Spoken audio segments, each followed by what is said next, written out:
Good afternoon, students. Today, we got a very big project that can be a threat to the world. What should we do with our project? Impossible. We need more knowledge. Quotable. I have done forward design.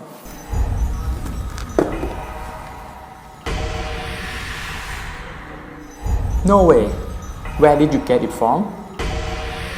I believe it most effective. Really? Why don't we use solid design?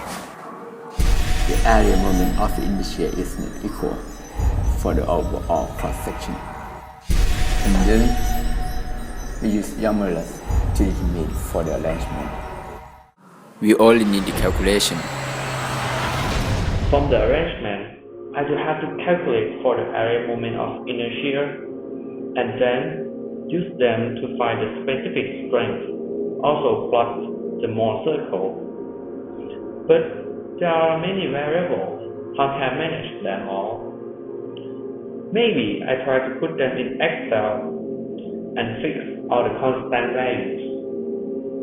And then I could find the specific strength according to the density in every case. Finally, we're done. But From the graph of 3-point bending moment, we got the maximum load, almost 150 newtons. But from our calculation, we got almost 252 newtons.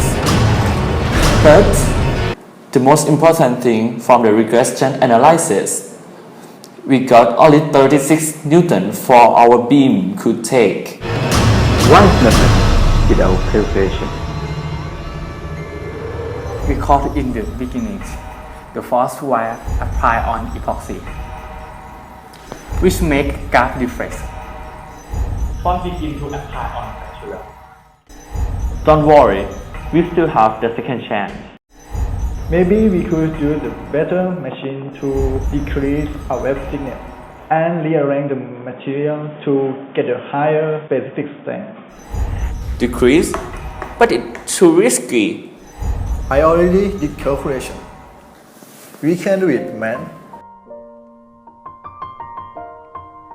Since we decreased our wave thickness to 3 mm and it could take about 295 newtons.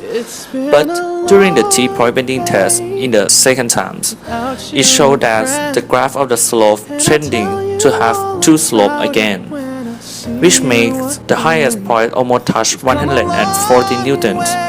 But when we make the regressive analysis, the R-square values, and then we fix with the graph, it turned out that it could take only about 21 newtons. These are the graphs we got from our 3-point bending test. Two main reasons that make our graph have two slopes.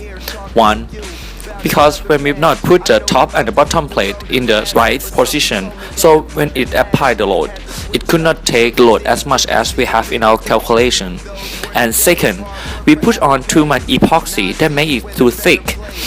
So when we begin to apply the load will be put on the epoxy, and then when epoxy could not take the load anymore, the materials of a beam are taking the loads. So that's how come the first curve of the graph that make us cannot do the regressive analysis as much as we want to. These are the specific strength value of two models. For the first one, the theory that we have calculated is about 9, but when we do the real experiment, it's about 1.3.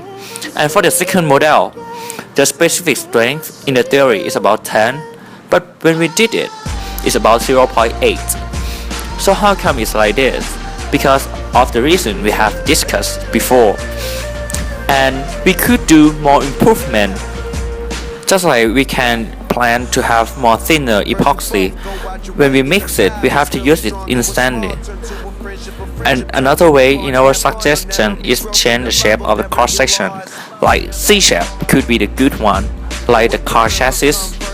So we can connect them and have higher specific strength.